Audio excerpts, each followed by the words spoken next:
Hello and welcome to LaserBeam Live. This is episode number 18. Thank you so much for joining me.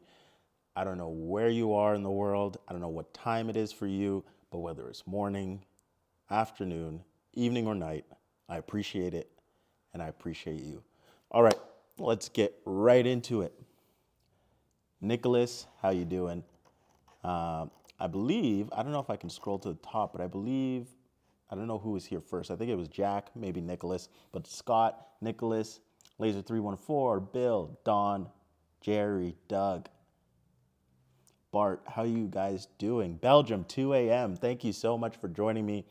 To anybody who's joining at a very inconvenient time, I appreciate you even more. I'm joking. I appreciate you all the same. No favorites here. But thank you so much for joining. Thanks for joining. Thanks for being in the chat. What are we doing today? Well, today we are going to be kind of playing with this is the Rotary Roller version 2. This is prototype version 2, okay? And I think the past few weeks we've kind of gone over the things that I've changed, and we've gone over the current design.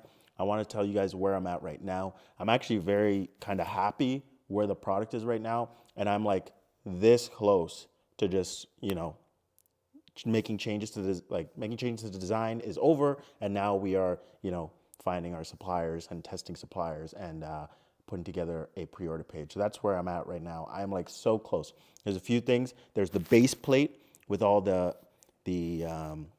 halfway point lines and the orientation lines. That's like one thing. There's there's like the idler for longer items and items where you need to change the height of the end stock in order to keep things in line. Most likely a wine glass. That's like a very visual example where you'd want the idler to kind of tip the stem of the glass so that you are actually flat when engraving.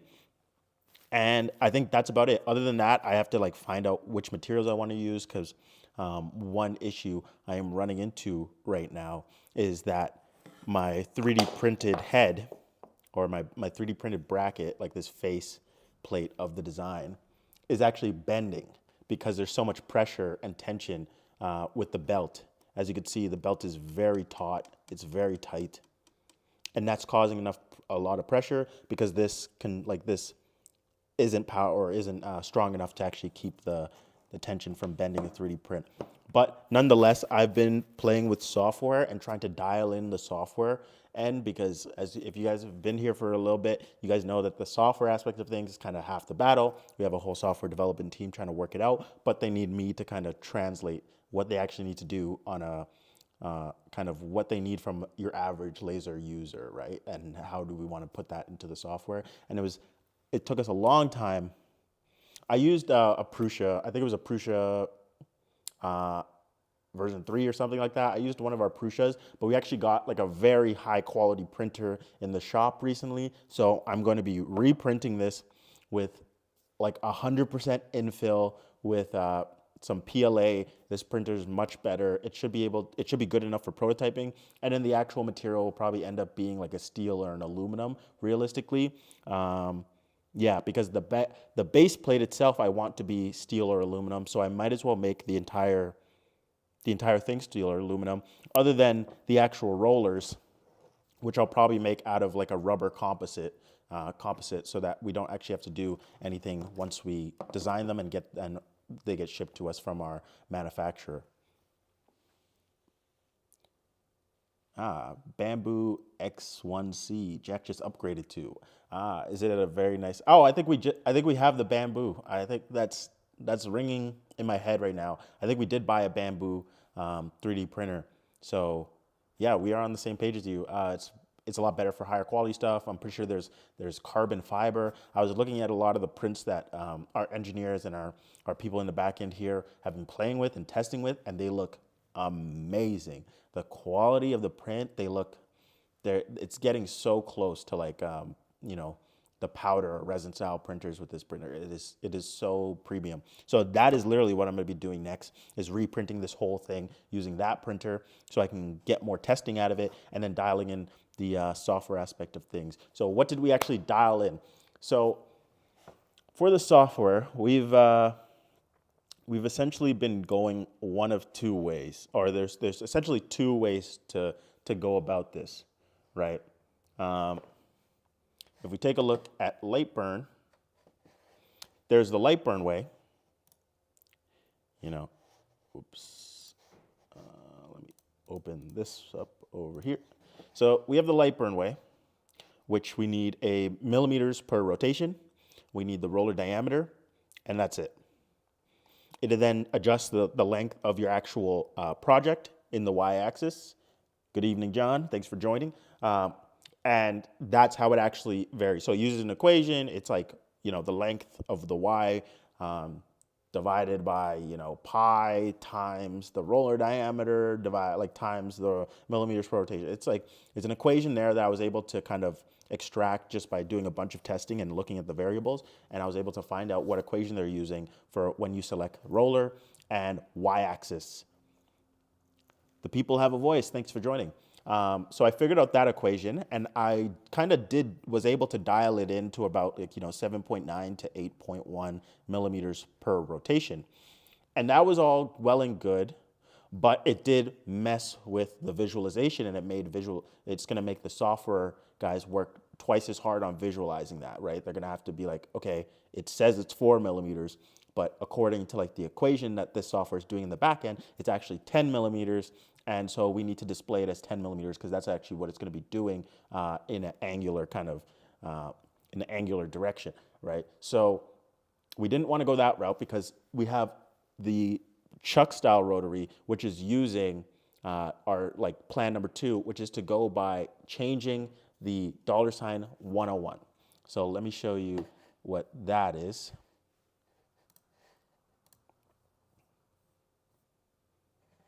So when you go to firmware, one of the settings is y-axis travel resolution. So how many steps per millimeter. So this is usually stock at 101, and using some quick maths, the other rotary team was able to find out their new value, which was, I think, is about 17.77. So if you've downloaded the HAL/Rotary Gerbil Alpha, if you go to the setting, when you select the rotary mode, you'll actually see that the new setting is around 17.7 something. And that makes it so that you don't need to do anything in any other software to change that. So I went the first route number 1. I tried that. It was very difficult trying to line things up and everything. And then now I am going route number 2, and I'm having a lot more success, and I'm feeling very confident in that. So essentially, the equation comes down to this, and I'll show you guys my rough math. Thank you to Chris and one of the other engineers that kind of worked through this with me. So we have steps per millimeter, which is what we're looking for. That's the EEPROM setting that we're trying to change. It's stock at 200 millimeters or steps per millimeter. So, but we also have steps per rotation times the gear ratio divided by roller diameter. So why is that? So how did we get that? So steps per rotation is we know that of the NEMA 23, the one that we have, we know the exact steps per rotation. It ends up being, I believe it ends up being 200. And then because we have certain gearing, it ends up being 200 times 8. So we end up getting 1,600. And then we have the gear ratio. So what is the actual gear ratio of the motor to the output?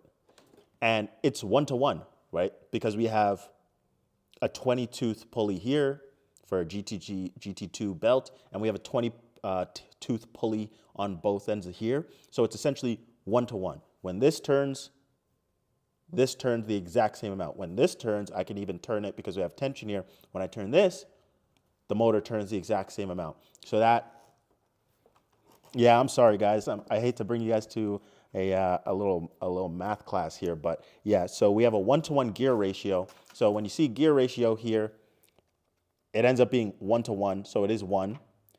And then for the roller diameter, it's easy, just diameter times pi, we get this. So 1600 divided by 58.339, and then we get 27.426. So when I plug that in, it did seem a little bit off, just like millimeters off. Like I could turn it 360, and when I wanted to make it turn 360, and it would just come just about 360, but visually I could kind of tell that it was just a tiny bit off. So I actually tried to go a little bit under, so 27, and I actually found better results with 28.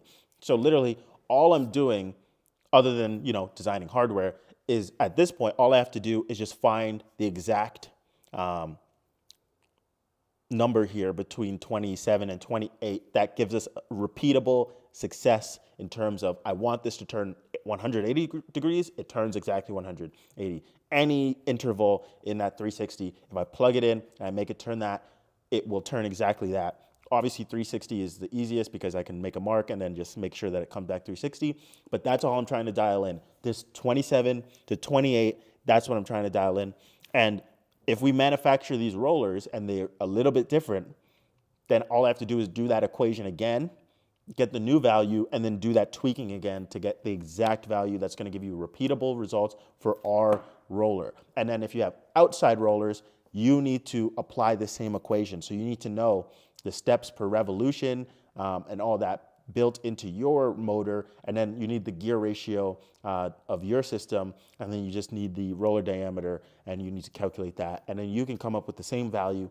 You can plug it into here, and then your rotary will be set up just as easy as ours. Obviously, ours is stock because it is a CNC product, so it will just be built in. So if you select, you know, roller rotary, then it'll automatically plug the number that we figure out here, and it'll automatically do that stock just like it will for the other rotary axis.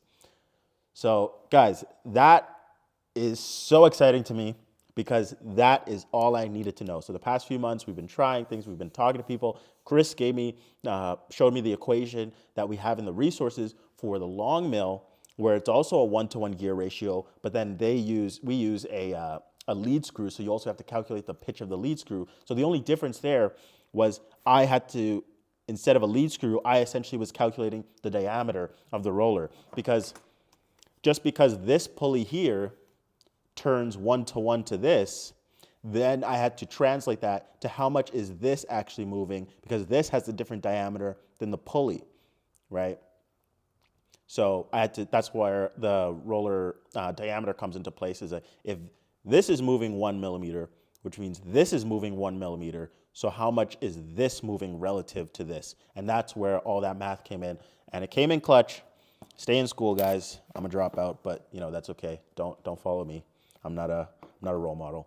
Stay in school, do your maths. Thank you to Chris and our engineers who were able to piece the missing links together for me. And yeah, I'm very excited because it's just a little bit of a wait, because then I can give this value to the software team, and then I can kind of finish this up completely, knowing that there's nothing really holding me back at this point. And, you know, I'm kind of happy with this design. I think it's simple, it's easy, it's like really, like, one thing I have to test is that I have enough tension changing length here in order to deal with all the different mounting holes, which I'm pretty sure I do. Then it's just making a new base plate.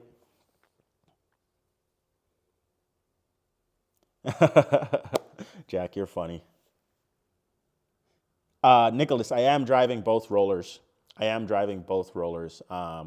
wanted to make it simpler. I didn't want to, I know that other designs do drive both. I know that I was interested in one, but you know, it ended up just being that it's probably easier just to drive two, as long as I can easily change the tension to fit all the different widths. Then it's just easier just having one belt go all the way through rather than, and it does kind of, to me, it kind of stretches out the tension of the belt a little bit onto different points of the design, rather than it just having be anchored to just one point. Even though majority is anchored on the more stationary side, like the majority of the tension will be anchored here, but this does still have some, you know, tension on it right here. So as you can see, it keeps things very easy. As long as I can make this more rigid, And obviously, if we're manufacturing out of steel, it won't be hard. The steel will definitely be able to take the tension from this belt. It won't, for 3D printed parts, yeah, I did design it in a way where it was susceptible to the tension, but for anything steel made, we won't have that issue. So guys, I'm very excited about that. And let me just show you guys. Let me mess around. I'll show you guys what we're dealing with here.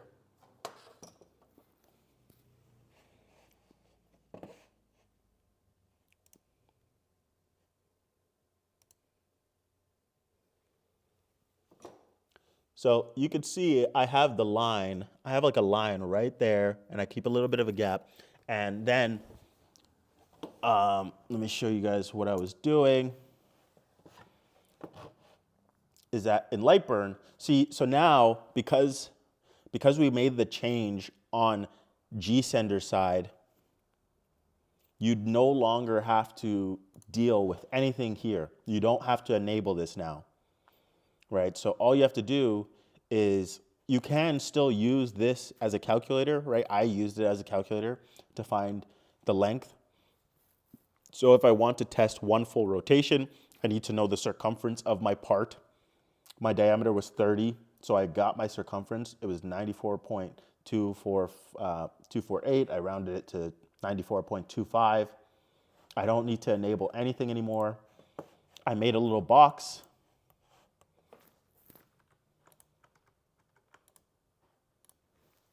Sorry, I made a little box. It's the exact length of the circumference. So if I run this on G-Sender, it should rotate the thing 360 degrees and then rotate back. So it's not perfect, but I am very, very close. Good evening, Derek. Thank you for joining us. So all I did was save this. See, I no longer have to enable my rotary. I brought it up. Because I changed this, I no longer have to enable anything in my rotary. I just designed a normal product.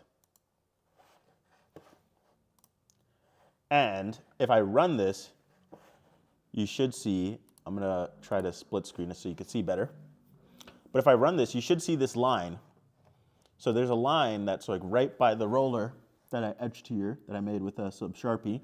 And we should see it go 360 and then return exactly that line in that exact place if I run this job. So I'm not running the laser. Everything is just turned off right now. But I am gonna start the job so you guys can see.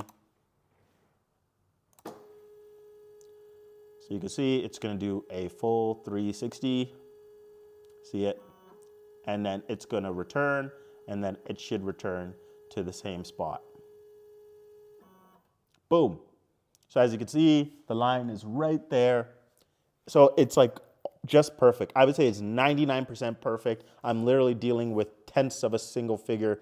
I'm dealing with 0.1s, 0.01s, and those are the types of changes I need to make in order to get it from 99% to 100% perfect, which I'm gonna build a stronger prototype, and then those are the types of tests I'm gonna be running with it. I'm gonna be making the base plate with all the lining, so you'll know exactly where to align your laser to start in the center of your object.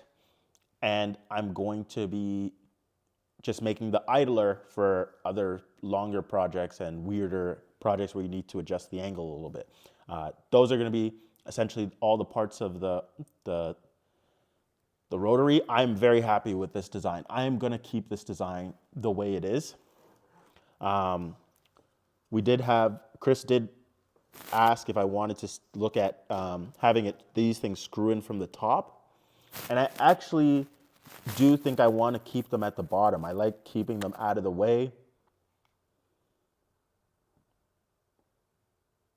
Yeah, see, that's like the perfect test, is a perfect complete wrap. So I'll show you guys how to actually change the width, right? So I'm just going to unscrew this side. I'm going to unscrew this side. It's an M3 socket head cap screw, so just a M3 Allen key. Everything here is threaded.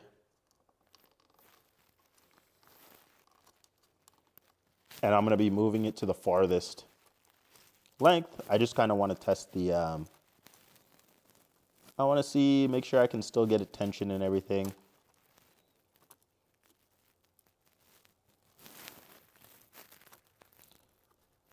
So if I do find that I can make this a lot easier with a top screw without changing the design, then I might do that. But if I find that it's just as easy to do from the bottom, then I may keep it the same. So now I just got to kind of align the holes. I'm doing this a little bit blind, just because I don't have the, I kind of don't have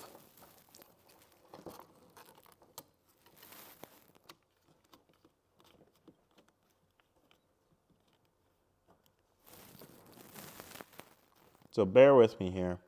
This might actually be the proof I need to change the screws to the top. So I'm just aligning the screw.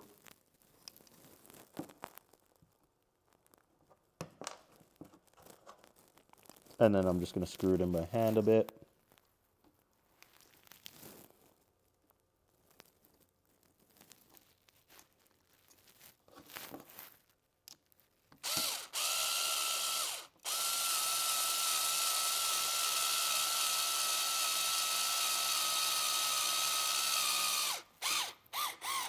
And that side is screwed. And then it's a lot easier to screw in the other side because it's almost kind of already aligned there. But I want to test to make sure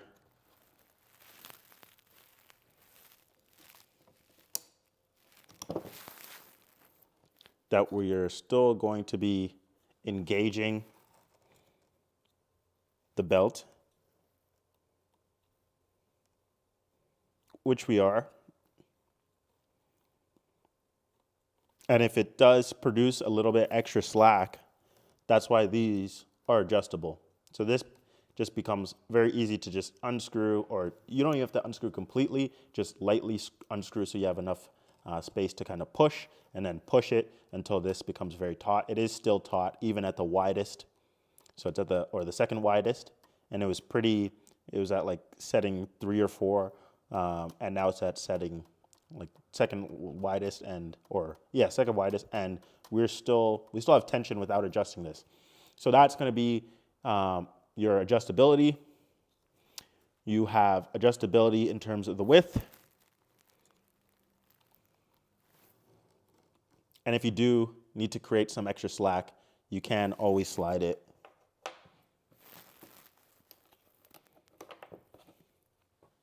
And just like Scott says in the chat, make sure to like the stream. We do appreciate the support. Like the stream. It does help it in the algorithm and all that fun stuff. So as you can see, you can still create more tension there.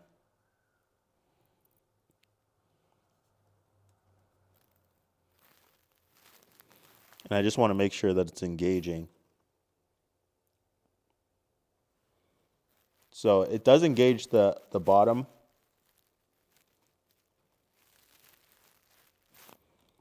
But not the top.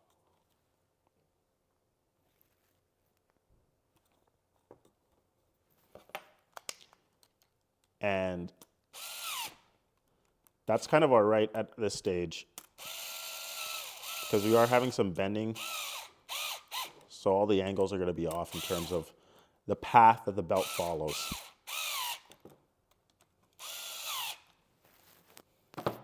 And boom, now we have a much wider setup. And yeah, it doesn't really matter if this is actually being driven. So it kind of does test my theory that really only one side does need to be driven realistically. But it still does make contact on the bottom end. And the bend is kind of forcing the belt away from the pulley, where you might not have that issue. once everything's made out of the material it's going to be made out of, or just at least something stronger for the rest of the testing phase.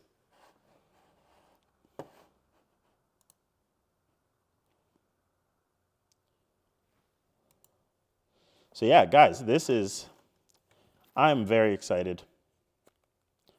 I want to get this wrapped up so that I can get this to you guys. You guys can start playing with it, whether it's this version of the Rotary if you want something cheap, quick, and just for the laser, or whether it's the other version of the Rotary where you want something for the router, multi-use that might be a little bit more expensive, but it's going to be, we're going to have a lot more use cases for it with the router itself and with the laser.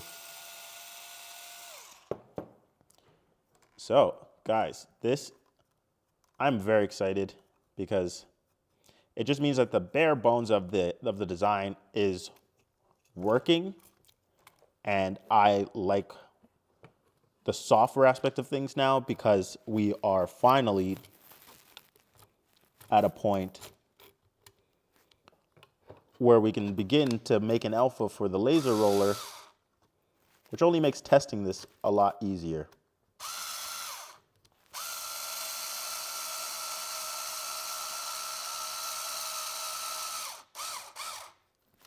And just putting it back to its original placement, so 3 spots in between. That's where it's supposed to go.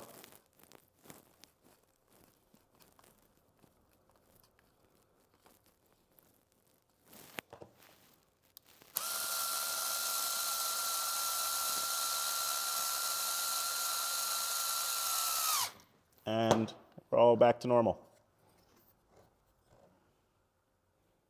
So a couple screws.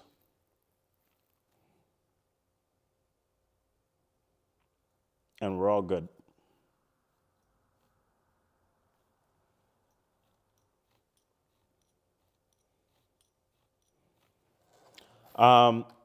Bill Iverson, I don't believe there is a blog post about it somewhere. You might have to search back in the past. We did make some videos, I believe maybe some shorts, maybe some videos on YouTube showing some of the prototyping. But guys, their project is a much bigger project that they're working on. It is a more complex product. So when they're ready, they'll make a pre-order page and they'll have all the details. They'll have projects that they've made, and they'll post all that information for you guys. But yeah, this is all about lasers, and of course we do company news. But until they give me something, I can't really announce it to you guys. And they might even set up like a stream or a video of their own so that they can share it themselves. They've been working very hard on that. They've also been giving me inspiration in what they're doing in terms of software and stuff like that. So yeah, just give them some time and they will get there. I promise you, they will get there. I will get there. I tell them how much you guys ask about it every time, and they're like, "Oh, once we're ready, they'll let me know, and they'll set something up with the marketing team, and they'll get as much info to you guys." But yeah, their project is just a little bit more, or not a little bit. It is more complex than what I'm doing here. So I do expect them, but they are very, very capable, and they'll get it done. They might even get theirs done before me, which kind of like we'll figure out the logistics of that. But we'll be working on resources together to make sure that our resources are super comprehensive for both products. We'll probably combine them because it is, there's no point of making 2 separate resource sections when a lot of this stuff is going to apply for both. And then certain areas will just be, roller specific, chuck specific, laser specific, that type of stuff. So I am very excited. I'm very excited to use the new 3D printer and make some stronger parts so I can do some more robust testing. I'm very excited to dial in that number from maybe it's a 27.75, maybe it's a 27.95. I'm really excited.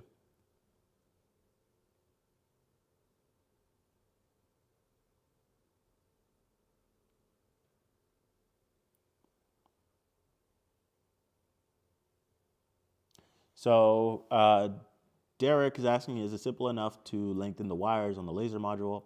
Can I do that myself? Still having trouble with wires hitting fan. Are you talking about the air assist fan? Or sorry, are you talking about the laser module fan, or are you just sorry, I'm a little bit confused. As long as you have the right gauge, if you send me an email, I could let you know what gauge wires you need and you can apply them. Just know, so a lot of you guys are wondering, why didn't you just extend the laser wires as long as possible? There is the risk of current drop when you start dealing with, super long wires. So I believe I made it longer. I made it exactly longer as like the extension kit was going to be longer than the original long mill. That's why, because yes, laser module fan. Is that length of wires?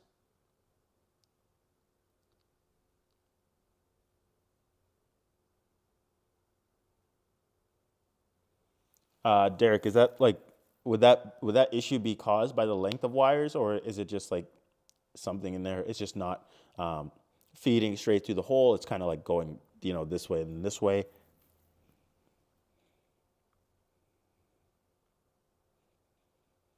Yeah, just send me an email or send me a ticket. Send a ticket with the word laser in it, and I'll give you the exact gauge of wire that we use so that you can lengthen your wires, no problem. Just know that lengthening the wires for like too long, if we're talking about like the total length of like 4 meters for the extension cable, 4 meters. If you lengthen the laser module wires, um,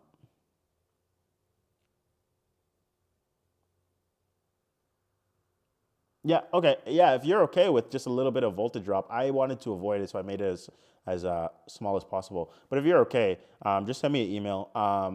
I'll make I'll let you know what gauge wire we have, and if you would like to use like female to male connectors, I can let you know which ones we use, so you can order some. I'll give you a link that you can order from, so that you can just make a quick little extension kit. We might just add an extension kit if you guys want that so bad, and you guys don't mind like a couple percent less power. I might just offer the extension kit to you guys.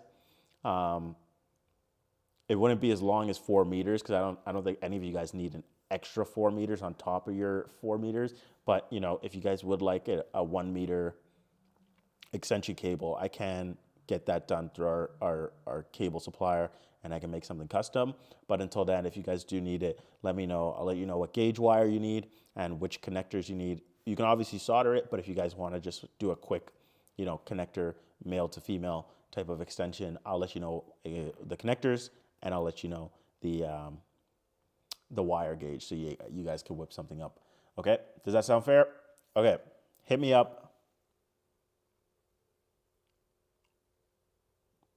Okay, Derek, I remember your ticket now. Yes, I remember your ticket. I think I asked for more pictures because I wasn't sure why the wires were being angled that way. I was just a bit weird. I think you super glued it, so I couldn't really see. But yeah, reply to my email. Reply to that ticket that I sent you. I think my last email was requesting a few extra pictures. But reply to that. It'll get bumped to the top of the ticket list, so I can get that done.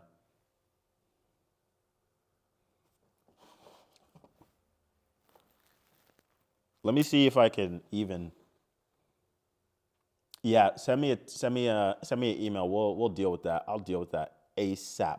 Um, Guys, sometimes the way our ticketing system works is that I send an email. It gets put into a pending kind of folder.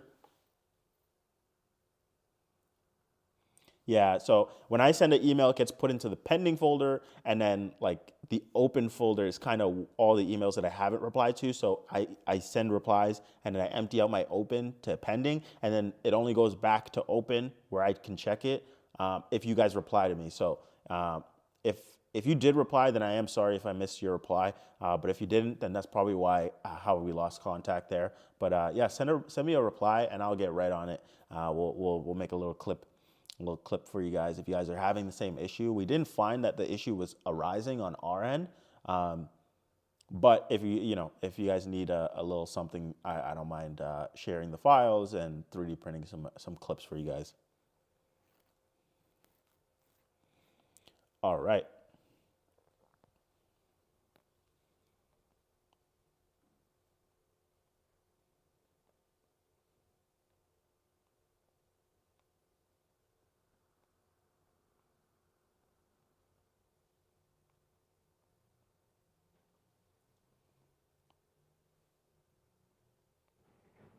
Yeah, Scott. I thought that's what he was talking about, Scott, but it's actually a different issue. It's just that the diode inside the diode actually inside the aluminum, the wires come out and then there's a hole for them to exit on the side of the aluminum. Dana, thanks for joining. Don't worry about being late. You've been to like most of them. We appreciate you joining. Doesn't matter if it's late. We appreciate you nonetheless. But yeah, his issue is that the wires coming from the diode to the side of the hole, might be a little bit too long because they might be getting stuck in the actual fan. They might be taking a weird angle. So I'm going to be 3D printing or 3D modeling, and then I have something modeled, so I just want to print it and make sure it works. It's like a squeeze fit into that hole, and then kind of just guides the wires in a downwards position, and then so you can like kind of pull it, it'll get rid of any slack, and then instead of maybe like going off to the side and clashing with any of the blades of the fan, it'll kind of get fed in right to the little clip. Koala, thanks for joining. You're a little bit late. Thank you for joining, Koala, one of the OGs. Dana, one of the OGs. Obviously, Jack in the shop, one of the OGs. You guys are all amazing. You guys are the best. I don't care if you guys join a little bit late, early. I know a lot of you guys join early. Koala is usually early, but not today. That's okay. We appreciate it nonetheless. So I'm going to be here for another 20 minutes. What do you want me to do? I can answer questions. I can even get 3D printing or get 3D. I can 3D model the clip for you guys and just show you what I was initially talking about. That would be fun.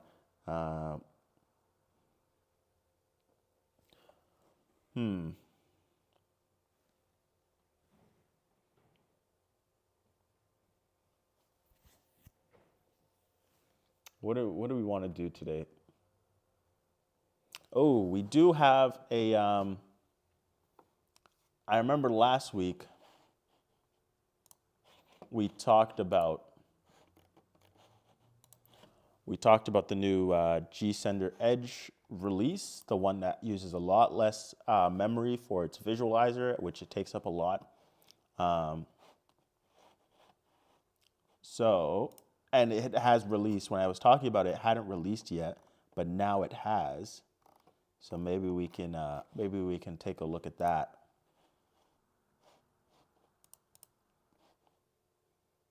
Yes, so G-Sender Edge 1.2.5 release. That was the last one. So we can take a look at that.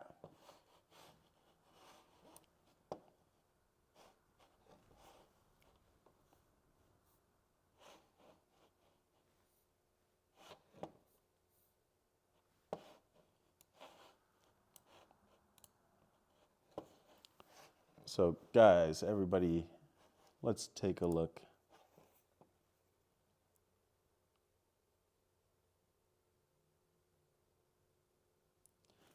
Jack.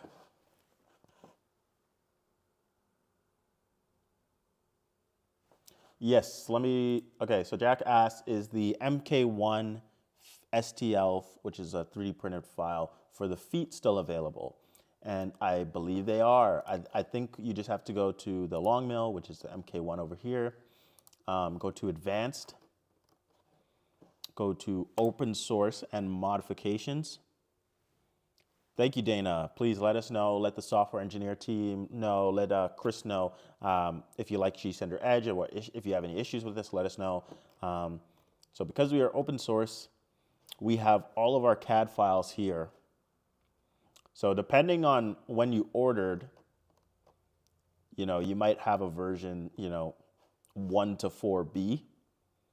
But I don't think much was changed on the actual feet. So again, if you go to the regular long mill resources, go to advanced, go to open source and modifications, then you can click on one of these. It'll bring you to Onshape, and you will get the public version of our complete long mill design. All you have to do is select the feet. So this would be the feet, and then you kind of just have to find the front. So yeah, so you have front foot here. So then you can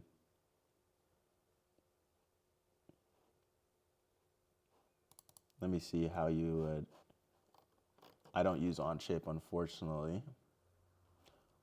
But yeah, you can just Google how to download a part from Onshape, and then just find the part by looking in one of these drop downs. It's going to be under y-axis rails, and then you can get the left, right, or whatever feet you need, and you can download that.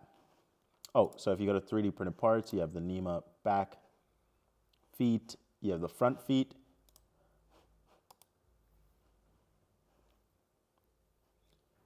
and you should be able to download. I'm just trying to find the function.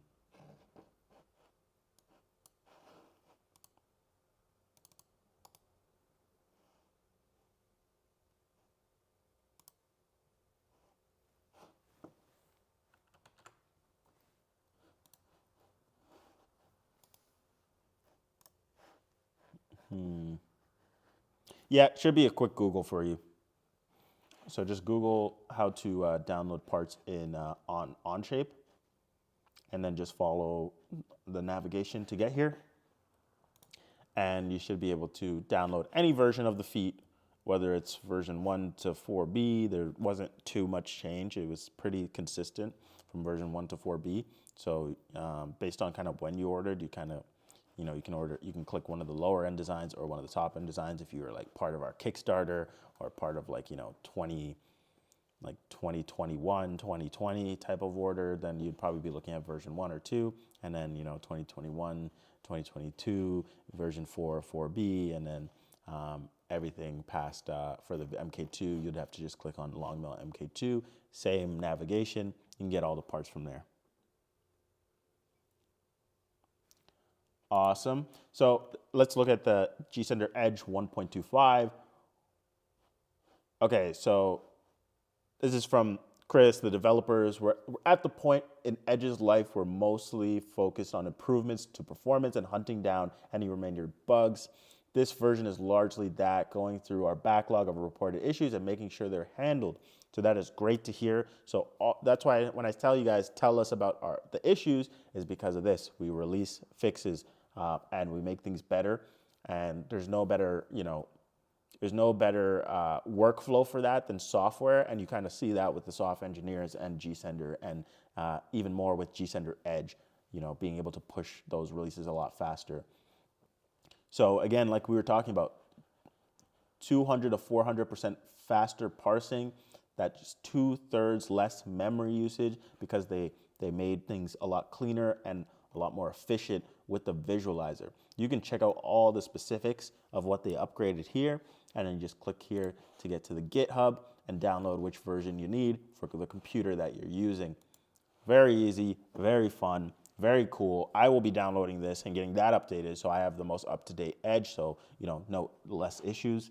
I believe somebody asked about the super longboard release. So Scott asked about the super longboard release. So guys, if you guys aren't following or keeping an eye on the blog post, you guys can see this is where we post all the good stuff, right? This is where all the good stuff goes. So if you go to company and go to blog, you'll see cool projects and cool our weekly competitions. You'll see the G-Sender release. It's for April. I believe we did have one for so here's the first look at the super longboard. So if you have any questions about the super longboard, check it out here in the blog post. You'll see a whole write-up on everything about the super longboard, why, the development, the hardware architecture here, and pricing. I believe last week we did go over the pricing, and I kind of went through that, so I won't go through it today. But yeah, and then you can fill out a survey, and we can get you even more of a view of what you guys actually want. But trust me, this is going to be a game changer. They're going to release it on their own schedule. I don't think it's going to be we're not too far away, but obviously we're not too close. So don't be asking for a pre-order. Don't be asking for a pre-order link tomorrow. But don't expect it, in 2024, unless it takes that long. But I don't think it will. But check out this write-up. Read through it. No, I actually have not discussed laser cleaning yet. Why don't we do that now? why don't we take our laser beam that we've been using on the stream, and we can just clean it up a little bit, and I can show you guys at least what I do for my laser beam to get it in tip-top shape.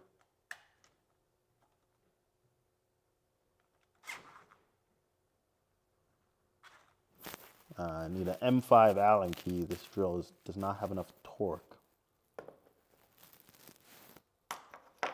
So I'll let you guys know if I can quickly find one. I don't want to spend too much time on this, but that would be nice if I could. If not, maybe I'll do this next week, because I don't have the Allen key on me and I don't want to kind of go looking for it.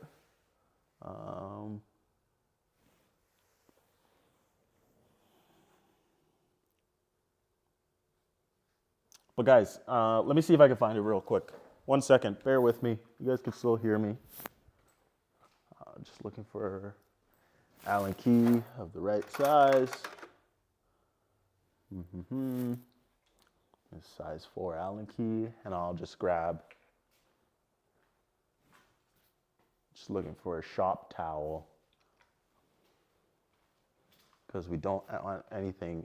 Realistically, I'd probably use Q-tips, but for at least the lens, but shop towel will be due for now for a quick little demonstration. So we can go over cleaning your laser beam. Obviously, first remove it from your long mill.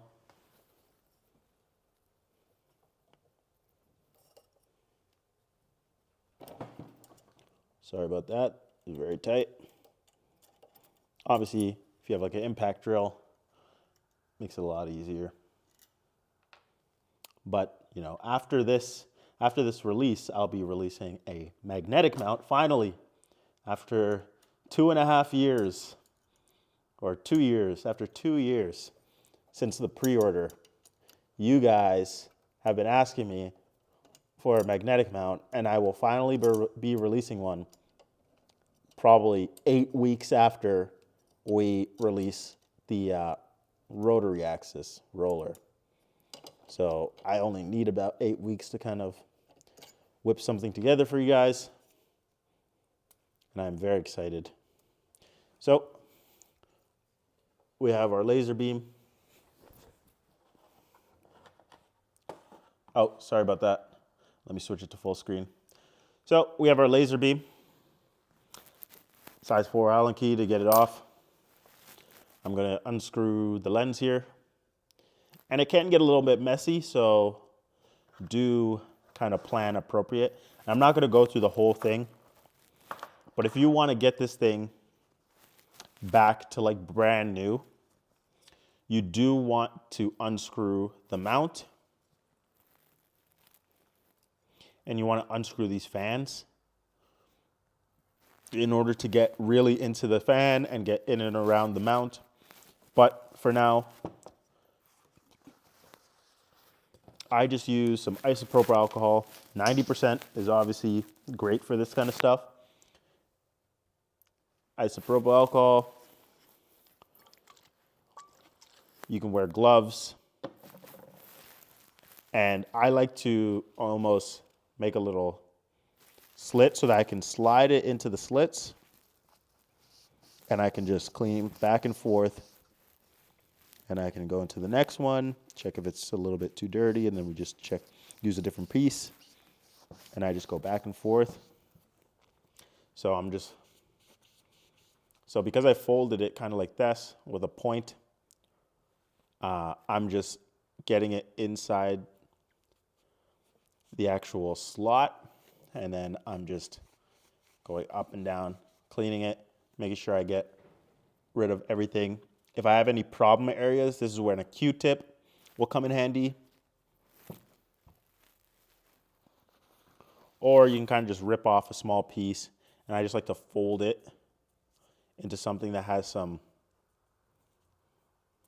that won't like flop away really quickly, and I like to just get into the real, like the little tiny corners. As you can see, let's see if it'll focus. See if it'll focus. If I cover my face, will it focus? There we go. So you can see like getting the little, all that stuff.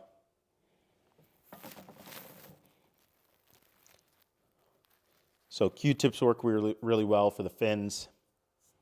Shop towels work great for the fins. Just you got to fold it up a bit. Isopropyl alcohol. So you want to do that all around. You can unscrew this mount. You can wipe it down with isopropyl alcohol. You can unscrew this fan. Be careful with the fan, but you can use Q-tips and paper towels, and you can really get inside here and clean it all out.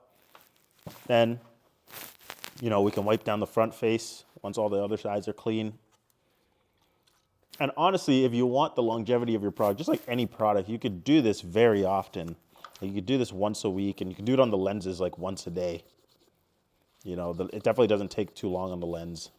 So yeah, just give the face a nice little wipe.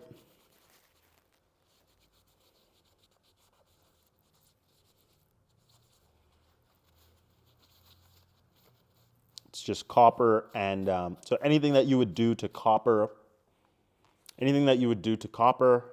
anodized aluminum, and steel, you could do to this. Yeah, you can use forced air, you can use your compressor, you can blast it. That cleans things up really nicely. As you can see, it kind of has its shine back. Let me see if I can. Kind of has its shine back there just by giving it a quick little two-second wipe. And then what you really want to be cleaning very often, like at least once a week, is the lens. So unscrew it from the lens focus ring. And then, you know, for the glass, I would use Q-tips. And then I also just want to clean the threads because you will get particulate. You'll get particulate everywhere. You'll find out that the particulate gets everywhere, like even in the threads.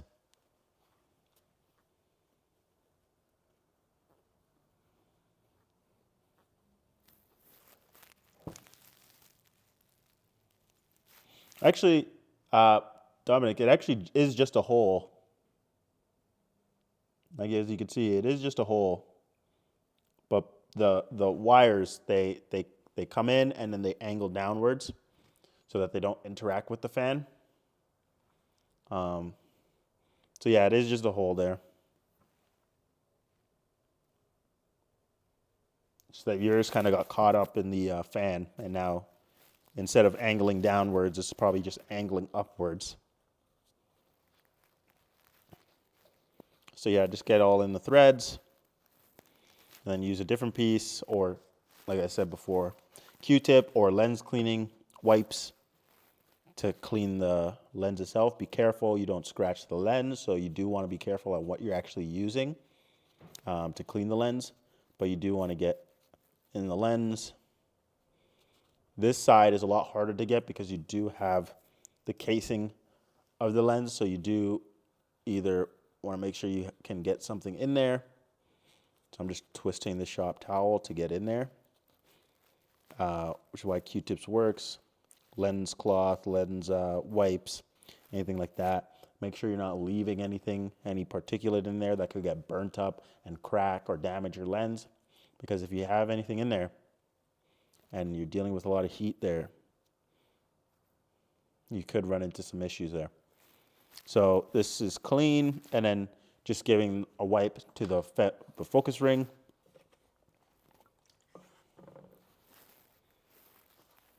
So outside, getting a nice wipe. It's definitely a lot of particulate that gets built up on one of these rings. And then same thing for the threads. I do want to get in there and make sure that I can clean out the threads.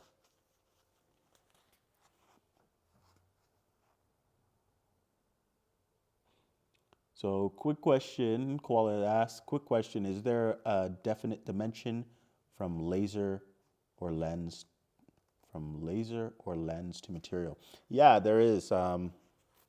If you go to the resources, you'll see like the definite, like optimal range, which is essentially what we made the focus finders.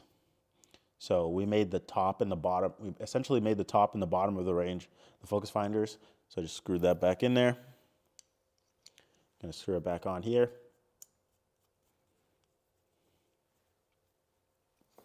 Obviously, wash your hands after, and your laser beam's all clean. So I would do the lens at least once a week. You could do it every time you use it if you want to ensure like longevity, like perfectly. But yeah, I would say after you use it, for sure, or minimum once a week. And then the actual laser, you can kind of do that as you see particulate build up on it. So the range is about like the range is like pretty forgiving. It's like 5 millimeters, I would say. I can pull it up for you guys though. So resources, LaserBeam.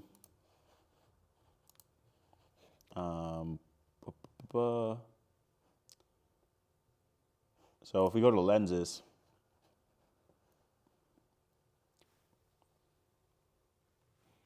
yeah, it's 5 millimeters because you'll be able to twist the lens. So the moment you move it up, you're immediately like almost out of focus again, but you can twist it back into focus. And then you move it up again, you're gonna be out of focus and then twisting. Yeah, anything like that you would clean your glasses with, I would say, but no, isopropyl alcohol. And for the lens, you can use any type of lens cleaner, you know, whether it's camera or glasses, you can use lens cleaner for that. But isopropyl alcohol kind of works, it's a universal thing.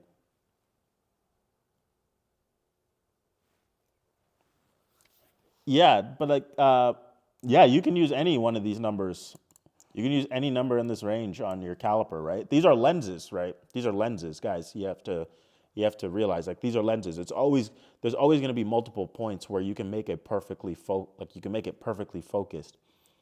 Once you're outside of that range, you know, then your lens might not be perfectly focused. You might find it way harder or even impossible to get it to be perfectly focused. Those types of minute details, you'll never really, really, truly know. You can know just by like how it looks, but realistically, as long as you're in this range and you focus the lens to get it to when it starts to collate and become a lot brighter, it almost shines like a star when it is perfectly focused.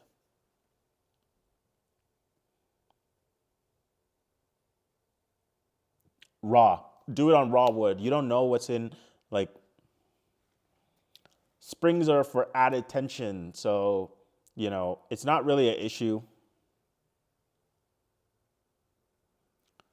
The measurement is from the heat sink, not the lens, heat sink. So heat sink to material. The G2 lens can focus between like 28 and 33. That's what I found, which is why I changed the length of this on the short side to 28 and the long side to 33. The springs are to add tension to the lenses. You don't really need them for the G2 or the 3 element, but for the G7 and the G8, they do focus on the bottom end of the aluminum threads, right? So you only twist it once to 3 times, once to 4 times before it's already in focus. And that means that there's only a couple threads that it's actually connecting with to the aluminum, which puts it at risk to being able to be shaken out or shaken out of focus because of if you have a really repeated and quick movements. The torque and force made by the actual the actual force produced by the moving of the router, like potentially does have the potential to twist the lens loose and out of focus a little bit, which is why I added the springs to add a little bit of tension. So if you're finding that, you know, maybe it's yeah, so it's just counter torque.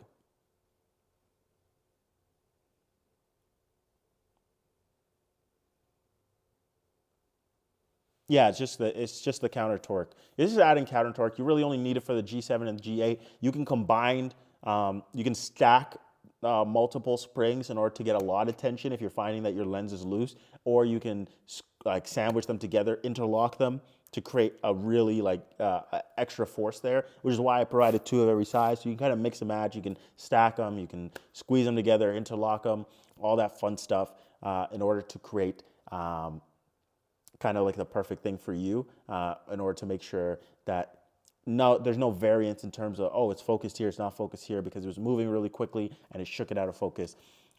Any pointers for multi-species surface, like cutting board? So I would try to get like, so again, I know you asked the question, always engrave before you finish the wood. When you finish the wood, when you add something on top of the wood, your laser is now going to be reacting to the chemicals in that finish. And if you don't know exactly, if you don't have the material safety data sheet and you can say exactly that you know that there's nothing that's going to be dangerous in that coat or finish, then you can engrave it after. I don't see why. I would engrave it before. You can clean it up. And then also, new tip, you can also use alcohol to get rid of scorch marks on your project. Chris actually sent me that tip earlier this week. He found out that some people are actually you can actually use isopropyl alcohol to get rid of super dark charring on wood. Always finish before.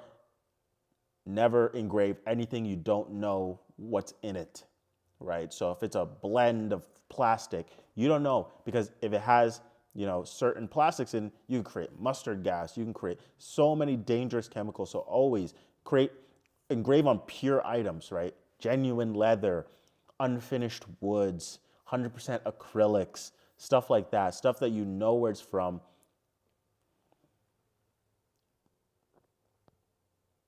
Yeah, so guys, you can use isopropyl before you engrave something. You can also use it after to kind of clean up a little bit of charring and a little bit of stuff on the sides. So that's a great tip for you guys. I would just practice. I would try to get pieces. So whatever the wood, let's say it's maple and birch, I would buy a little bit of maple and birch, and I would find the settings that work as a middle ground between the different species of wood so that you can get the best design out of all of it. And you can also practice your finish to see like how much you need to make it clean and nice. Yeah, guys, always, always, always. Koala, thanks for joining. We'll catch you next time. I think it's time for me to go as well. Guys, you guys are the absolute best. Please like this video. We appreciate it. We appreciate you. Like this video, whether you liked it or not, still like it. Do that for me. I appreciate you. It does help in the algorithm. It does help promote this to other people and new people, and helps grow this show, grow the brand. It's all the best. The more we have, the more we are going to give back to you, because you guys make us what we are. We appreciate that. I appreciate you for joining, spending an hour with me once again every 2 weeks on the LaserBeam live show. Have a great night. You know the vibes, whether it's morning, afternoon, evening, or night. I appreciate you spending a little bit of time with me. This is LaserBeam Live, episode number 18. My name is Ikenna Ofoha for CNC Labs. You guys have a great night, and I'll catch you later. Peace.